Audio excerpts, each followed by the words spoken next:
Second video, just following up on the very first post I made of um, what this channel will be about. I might as well go into more depth of who I am. Um, I am a Canadian, 24 years old, Scottish and Irish background with a little bit of English and Welsh. So I'm first born Canadian, first generation born. I enjoy reading a lot of history. I enjoy my video gaming, obviously. This is the world I'm growing up in, of course. um, However, I feel as if we need, how do I put this? We need a group of individuals to conform and collectively grow our own countries to betterment. Now, preferably through diplomacy, and we see that through the EU and United Nations. However, some countries like to take advantage of that. That's not what I'm speaking of, but I believe that it is only religion, skin, color, culture that makes us beautiful, yet also starts wars. Now, with the recent diplomacy in the last, well, since World War II, I would say 1946, diplomacy has changed. It's been global. It's not country to country anymore. So that's what's very interesting to me. So that would be one of my priorities in learning more and more about bringing up old and reflecting on new with the old experiences. But I'm just here to find out more of who I am by openly discussing to myself what I believe. And that's a key word, believe. You have to be self-aware of your own beliefs and doubt it. So that's why I'm doing this. I believe there are many points of views, but the points of views I'll lay out throughout my channel here is that of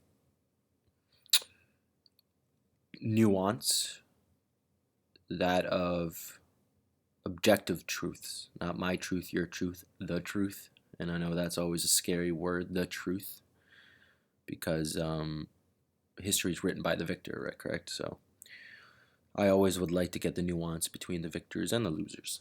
So that's where my key point of view will be at historically. I guess that wraps up like my views in a nutshell, how I see the world.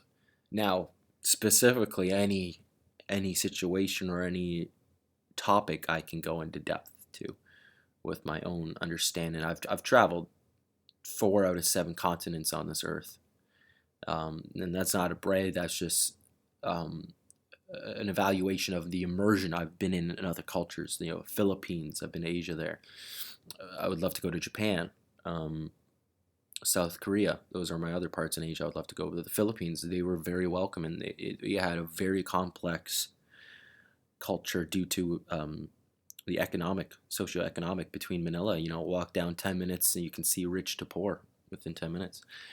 I've been to South America many times, Mexico. I've been to, you know, the Mayan Riviera. That's more resort stuff. But let's be honest, there's same concept in some socioeconomics, more catered towards tourism. Let's be honest, they know what they're selling. I've been to Europe many times, Spain, Amsterdam, Scotland. I grew up in Ireland. I've been to England. I've been to. I believe that covers. Been on the border of Germany. Never been in, sadly.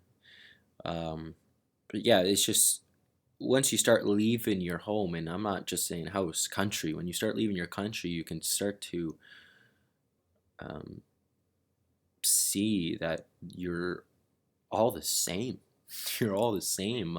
You have a hierarchy that follows almost all others, and then you have other countries that are dictators, such a different hierarchy, but mostly it's all diplomatic. You vote, process, democracy based, all that good stuff, capitalism. But it's it's an interesting one, this world, because I feel as if the West, being better off in a comfortable state, will still find ways to complain or nitpick at situations that a third world country would be blessed to even discuss about. They're trying to survive day to day. So as a Canadian, it's interesting because we have all these people fleeing their countries coming here, and we can't talk about it. We can't talk about why they're fleeing. That bothers me because they want to talk about it. They know why they fled. I have a friend, a close friend that's of Pakistani origin, and he tells me stories of why he left. The government is trying to kidnap him for money. So it's remarkable to see the complaints of the Western people. But that's all fair and game. I mean, that's what we're allowed to say. We're allowed to say what we want to say in the West, which is beautiful. However, I feel that's slowly slipping, as I stated in my first video. That's where I feel we're slipping. We're losing this expression of self. Now, the influences of that are obviously from every individual. You could go collective governments that want to change things as well, but it's us as people. We're all the same. Mentally, I mean, obviously you have your illnesses, physically and mental, but we're all the same in the sense I feel most people want to just live comfortably, have a family, and pass away with a smile on their face. I mean, we're only here for 70, 80 years at most, which is a blink of the eye in time. But I just don't want to see the blink of your life be a horrible one. I want it to be properly lived to your own standard. I do not want ill will for you or to control you. I don't want the governments to step in and to control you. These are interesting times. We're seeing that live right now.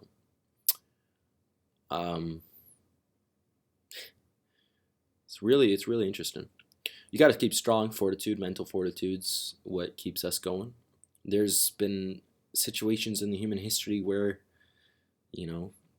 I don't know how they made it mentally. And not just viruses like the Black Plague or that stuff. I'm like wars. There's a battle of, I forget the name of the island, but it lasted for. It was the Ottomans against the Venetians, the French. I forget the name of the battle, but it lasted 21 years. 21 years. An entire generation of children born, grown up, what we would be finishing high school, going to university and college. That entire generation fought for that time. For a couple, islands. Because somebody sacked their boats. Somebody raided their boats and stole slaves. Well, enslaved people. So it's the small micro actions can lead to macro situations that don't help anybody. I mean, the amount of times, for example, that battle I just referenced had to not be postponed, but through winters had to just go stagnant. Stagnant. It's remarkable because it's throughout that time of winters, rather than the Ottomans or the Venetians coming to some terms or understanding, or even in their own brains, we know they probably did not want to do that. They're uncomfortable in the sense of winters, having to bear down, get your resources ready for the next spring and summertime so you can only go back to killing each other. That is mentally a different stage of humans. So, expressing on this rant, I guess you could say, or this statement, it's what is the mental compromisations that we'll see from people through COVID. We're a year, 3, 4, 5 months in now. Started 2019 at the end, just before December, I believe. And I feel, and I'm saying this not with charts beside me, but I mean, I think it's a gut feeling. We can say crime has went up, suicide has went up, overall trust of the government has went down. Well, these are all aspects of society that we do not want to walk down. This path only leads to problems. So, to distract from that rant, let's look at this picture. What does this picture tell you? I mean, it's been up for a couple minutes. What is this to you? I mean, this is a Phryne as the Poseidon of Eleusis, right? So the Greeks, they one of my favorites philosophically. They're preparing a woman to go into the ocean here. I mean, it is what it is. But what I picked this picture for is the gatherment of man. We have children to the left looking through gold. We have crowd on our right looking in awe. One man cheering, I forget, with his fist up. We aren't like this anymore. Where is this humanity in a way? I mean, this is during the worst of times. This is thousands of years ago. Yet we can see common togetherness. I mean, we don't see that. Closest thing I've seen to that in my life were festivals, music festivals of all sorts, where everybody's on the same wavelength. No pun intended. Music wave. But that was the closest I would say. Music is always a soul satisfier. But I just want to say, who are you? That was my question to myself. Who am I? Who are you? That's what I feel humans need to deeply ask themselves. What do you stand for? Hopefully good than bad. Hopefully in the betterment of man and not the worst of man, as we've seen. There's a certain way to go about hard times. It is, like I said, fortitude, but it's collectiveness. We, as people, need to know others are out there that think like us, that worry like us, that have hope like us of the future. I am just a young man stumbling through life, trying to understand the time he lives in. I thank you for listening, and I hope you all well, and stay safe.